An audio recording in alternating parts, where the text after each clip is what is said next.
Mesdames et messieurs, et vous les enfants, bienvenue dans un nouveau numéro de la face cachée des parcs. Et aujourd'hui, on est en direct de PortAventura, si.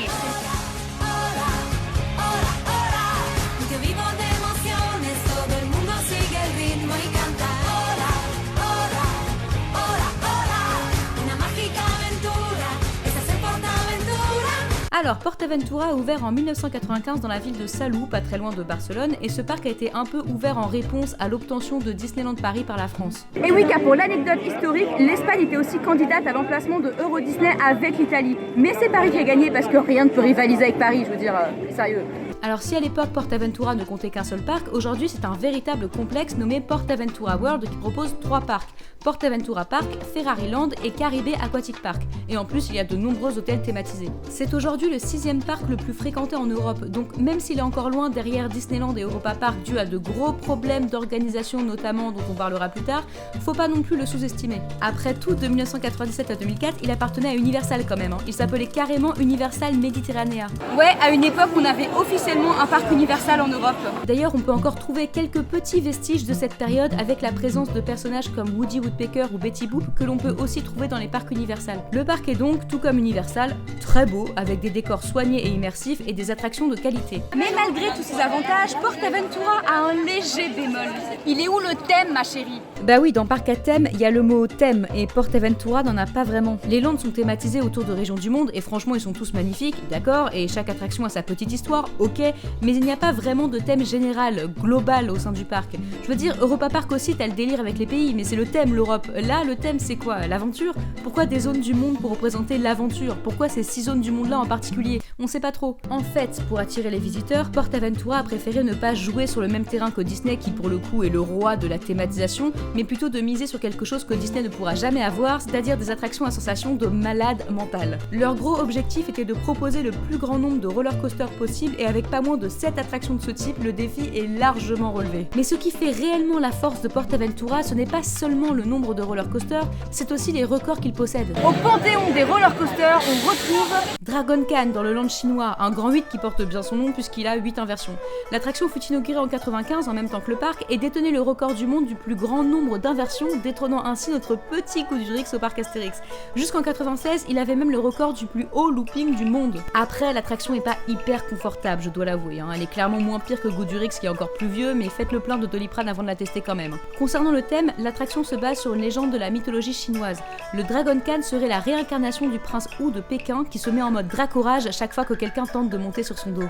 Toujours dans le land chinois, on a peut-être la meilleure attraction du parc, Shambhala. Ce sont des hyper montagnes russes dont le nom sort tout droit de la mythologie bouddhiste. Comme quoi cette religion est pas si zen que ça, hein. D'après la légende, Shambhala est une cité mythique qui se manifeste uniquement aux personnes avec un bon karma. Toute une zone inspirée du royaume du Bhoutan, un petit bled entre l'Inde et l'Himalaya, a été construite pour l'attraction et les concepteurs ont choisi ce thème plus proche du fantastique et de l'imaginaire plutôt que de faire quelque chose de plus traditionnel en mettant le mont Everest et le Yéti en avant par exemple. Et puis la zone est aussi très agréable pour une balade, c'est vraiment l'une des plus immersives du parc. Et les 2 coasters, Dragon Khan et Shambhala qui s'entrecroisent, ça ajoute vraiment un petit truc au paysage. Et Shambhala, en plus de vous offrir le plein de sensations et de airtimes, est aussi très confortable, fluide et la vue sur la plage est sublime. D'ailleurs en 2012, l'année de son inauguration, elle a remporté le prix de la meilleure attraction d'Europe et la 6e place au top des meilleures montagnes russes en métal du monde. Elle détenait alors 3 records européens dans la catégorie des hyper montagnes russes, le record de la hauteur, record de la pente la plus haute et le record de vitesse. Elle détrône alors Silverstar à Europa Park, qui est une attraction du même style. Et aujourd'hui, les seules attractions en Europe qui font un peu de l'ombre à Shambhala se trouvent également dans le complexe PortAventura World. Il y a Red Force, une autre hyper montagne russe dans le parc Ferrari, qui l'a battu sur tous les plans, et Furious Baco.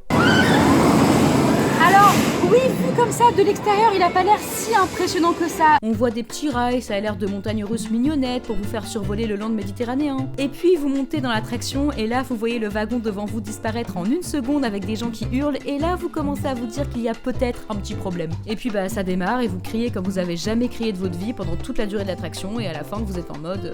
Qu'est-ce qui vient de se passer? Le seul truc dont votre pauvre cerveau retourné se souvient, c'est d'un singe, de tonneaux de vin, et de vos cordes vocales qui sont mortes. Furious Baco a longtemps détenu le titre d'attraction la plus rapide d'Europe avant d'être battue par le fameux Red Force de Ferraryland. Elle est plus rapide que Shambhala d'un tout petit kilomètre-heure puisque sa vitesse de pointe est de 135 km/h contre 134 pour son collègue du land chinois. D'ailleurs, le plus gros point fort de Furious Baco, c'est son démarrage à propulsion qui vous fera passer de 0 à 135 km/h en 3,5 secondes. Pour vous donner une idée, Rock'n'Roller Coaster vous fait passer de 0 à 100 km/h en 2,8 secondes. Donc si vous n'êtes pas bien là-dedans, imaginez un petit peu Furious Baco. C'est aussi les premières montagnes russes au monde à avoir adopté le type Flynn Rider, non pas Flynn Rider, pardon, Wing Rider, c'est-à-dire des sièges placés en suspension de part et d'autre des rails. Même si cette attraction date de 2007, elle reste très actuelle et plutôt confortable. Le style Wing Rider est vraiment sympa et aide à mieux appréhender la vitesse et la petite inversion. Bon, par contre, c'est clair que ça surprend. Et le thème est franchement original, faut avouer, hein. On est à bord d'une invention qui permet de récolter le raisin plus rapidement pour faire le vin. Donc on vole au-dessus de vraies vignes et c'est très sympa. Autre montagne russe notable, Stampida, située dans le land Far West. Oui, parce que tout le monde sait qu'un parc n'est pas un parc s'il n'y a pas un land Far West, honnêtement. Bon, Stampida est moins sensationnel que Dragon Khan, Shambhala et Furious Baco, hein, ça reste des montagnes russes en bois plutôt familiales, mais ce qui est intéressant c'est qu'il s'agit d'un parcours à double voie, le premier d'Europe. Il faudra attendre 2010 pour en voir un deuxième. Les deux trains se font la course, se croisent et se mêlent même avec les petites montagnes russes qui se trouvent juste à côté, le Tomahawk. L'attraction est inspirée de ce qui se faisait à l'époque du Far West. Comme il n'y avait pas de loi concernant l'appropriation des terres, c'était le premier arrivé sur un nouveau territoire qui était le premier servi. Alors petit détail, il faut savoir que le land du Far West de Europa Park met en scène la ville fictive de Pénitence, et l'histoire de Stampida raconte qu'elle a été construite par deux familles de la ville de Pénitence, les Connery et les Cranberry, et que les deux trains de l'attraction qui se font la course représentent la rivalité des deux familles. Il faut savoir aussi que le train qui gagne la course n'est pas aléatoire, c'est le train le plus lourd qui l'emporte, donc si vous voulez gagner, faites copain-copain avec un groupe d'Américains dans la file d'attente.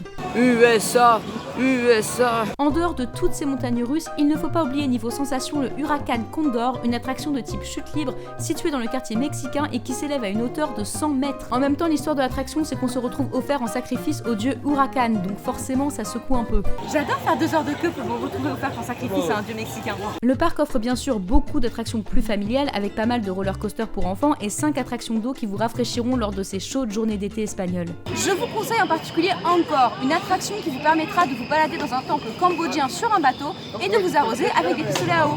Vous serez trempés. Et pour les plus petits, rendez-vous dans le land Sesamo Aventura, inauguré en 2011 sur le thème de la série Sesame Street. C'est dans ce land que se trouve l'attraction du parc la plus récente, Street Mission, qui a ouvert en 2019. Ça mixe décors en 3D, animatronics et jeux de tir, un peu comme Toy Story Mania pour ceux qui connaissent. Bon alors par contre on l'a pas testé parce que la vidéo que vous êtes en train de regarder date de 2018. Oui, on est un peu naze en organisation. Bref. En parlant de land, le parc en compte 6, dont 5 qui ont ouvert en même temps que le parc. Le premier que l'on rencontre en arrivant sur le parc, c'est la zone Méditerranée. Là, on est tout de suite plongé dans un village typique méditerranéen où vous trouverez des restaurants espagnols et bien sûr l'attraction Furious Baco pour vous mettre direct en forme. Vous pourrez même prendre le bateau pour vous rendre dans les autres landes en plus du train qui fait le tour du parc. Les landes sont disposées en cercle et si vous le prenez dans le sens des aiguilles d'une montre, vous arriverez au début au Far West qui compte pas moins de 10 attractions, c'est le plus grand land du parc. Après avoir passé la zone du Grand Canyon avec 2 des attractions d'eau du parc, Grand Canyon Rapide et Silver River Flume, vous arriverez au village Pénitence où vous trouverez des spectacles, Stampida, un manoir hanté qui coûte 5 €, des attractions style fête foraine qui sont plus ou moins utiles. Genre j'ai toujours pas compris l'intérêt de cette attraction, ça tourne. Et enfin le héros du parc, Voltrix le vautour qui chante.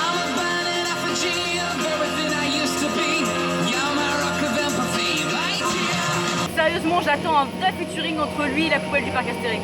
Après le Far West, on passe au Mexique, le plus petit land du parc, mais qui compense par ses sublimes décors. N'oubliez pas d'aller jeter un coup d'œil à l'attraction El Templo del Fuego, c'est un spectacle interactif très sympa. Ensuite, on arrive dans le land de la Chine, qui aurait mieux fait de s'appeler Asie parce qu'on y trouve des références au Cambodge et à l'Himalaya. Oh, mais je suppose qu'ils se sont dit que l'Asie et la Chine c'était pareil, hein. Ce land comporte donc les 2 plus grosses attractions du parc, presque l'une à côté de l'autre, Dragon Khan et Shambhala, dont on a parlé tout à l'heure. Et après, on finit tranquillement le parc avec Sesamo Aventura et le land de la Polynésie, qui comporte surtout des spectacles et une attraction d'eau, Tutuki Splash, qui est super drôle à dire, et qui a pour thème une cérémonie rituelle ancestrale adressée à la déesse polynésienne Pélé.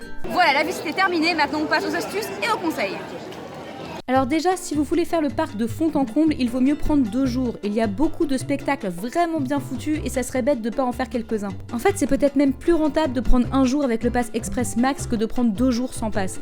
Les temps d'attente sont juste hallucinants. Il y a souvent une moyenne d'1h30 de queue pour les grosses attractions. Ce qui est d'autant plus frustrant, c'est qu'il n'y a pas tant de monde que ça. C'est juste que PortAventura est naze en gestion des visiteurs. Les opérateurs d'attractions sont pas pressés dans ce parc, hein, vraiment. Bon alors, petit sujet qui fâche, mais PortAventura est connu pour être une machine à fric peut-être même même encore pire que Disney. Pensez dans votre budget que la nourriture n'est pas donnée, que le parking coûte 12 €, il y a pas mal de petites attractions et activités payantes et vous êtes quasi obligé de prendre un pass express pour profiter un minimum. Ah, et comme l'eau à Barcelone n'est pas vraiment potable, vous serez obligé d'acheter des bouteilles d'eau. Beaucoup de bouteilles d'eau parce qu'il fait chaud et que vous allez beaucoup boire. Mais vous pourrez minimiser votre temps d'attente grâce à quelques petites astuces. Bon, déjà comme d'habitude, je vous conseille de commencer par les attractions qui sont à l'autre bout du parc comme Shambhala, Dragon Khan, Tutuki Splash et Angkor. Gardez Furious Baco pour le milieu d'après-midi où il a tendance un petit peu à se vider. Enfin à tomber à 1h30 de queue au lieu de 2h quoi. Les Espagnols sont généralement des lève-tard, du coup le parc sera plutôt vide entre 10h et midi, donc profitez bien. Précision, c'est effectivement une bonne idée si vous tombez pas comme nous sur un jour où 83% des attractions n'ouvraient pas avant 11h30. Alors attention, je parle d'expérience personnelle, je sais pas si c'est un problème récurrent ou si on a juste pas eu de bol ce jour-là, mais en gros quand on est allé à PortAventura, on est arrivé à l'ouverture du parc à 10h donc, et il y avait que Furious Baco d'ouvert, le reste ouvrait à 11h30. Ah, et autre problème, quand ils disent qu'une attraction ouvre à 11h30, en fait ça veut dire que l'opérateur arrive à 11h30 pour faire les tests. Donc ouais, s'il y a écrit 11h30, allez-y à 12h30. J'ai pas menti quand je disais que l'organisation est catastrophique. Bon, pour limiter la queue aux attractions d'eau, je sais que c'est un petit peu moins tentant, mais essayez plutôt de les faire quand la nuit tombe ou alors le matin très tôt, parce qu'en plein après-midi c'est même pas la peine. Certaines attractions comme Shambhala bénéficient d'une file single rider, mais elle est très mal indiquée, donc ouvrez bien les yeux. Mais si vous avez de la chance, il y aura pas beaucoup de monde. Alors il faut savoir aussi que les attractions de PortAventura ont l'inconvénient d'être placées en rond, avec un seul chemin qui trace une boucle autour du parc. Du coup, ça vous force à faire les attractions dans l'ordre pour éviter les allers-retours. Prenez donc le temps d'établir un plan stratégique afin d'éviter de parcourir des kilomètres inutilement. Parce que je vous jure que quand vous aurez fait 12 000 fois le tour de ce parc, vous allez la haïr à la fin de la journée, cette putain de disposition en rond. Si vous deviez zapper des attractions qui ont beaucoup de temps d'attente, ça serait Silver Flume River et Grand Canyon Rapide,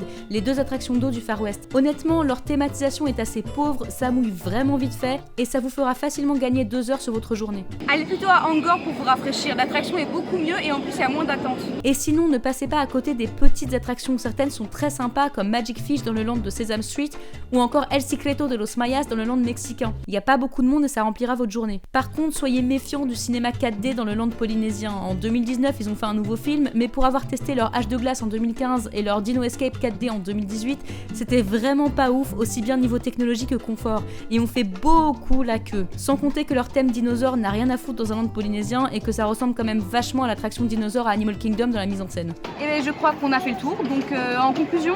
Niveau point positif, PortAventura est un parc avec de superbes décors, des spectacles de qualité et des attractions que tout fan de sensations fortes se doit de faire. Chaque grosse attraction a sa propre histoire, même si elle n'est pas toujours indiquée dans la file d'attente, et les concepteurs se creusent vraiment la tête pour trouver des concepts sympas et originaux. De manière générale, le parc est très agréable, surtout grâce au beau temps de Barcelone, et la musique d'ambiance vous mettra vraiment de bonne humeur.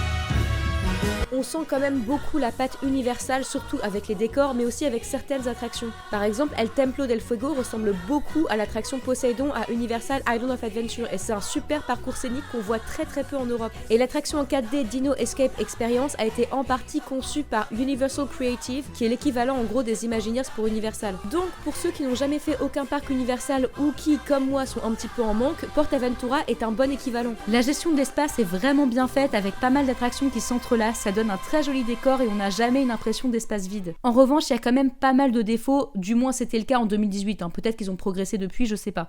Mais il y avait un grand manque d'organisation, un certain laisser-aller dans l'entretien. Personnellement, je n'ai jamais vraiment rencontré de cast member très avenant. Et la capacité de chargement des attractions qui est clairement trop lent. Je trouve PortAventura sympa à tester, surtout si vous voulez allier vacances à la plage et parc à thème et que vous voulez voir de beaux spectacles. Mais si vous êtes du genre à aimer un parc pour son thème, que vous n'êtes pas un grand amateur de sensations fortes et surtout que vous n'aimez pas trop marcher, vous n'y trouverez pas un grand intérêt.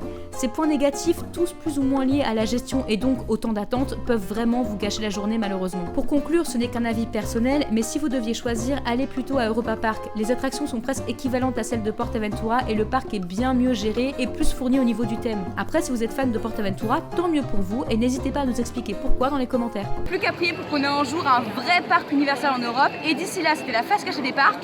À la prochaine! C'est fini.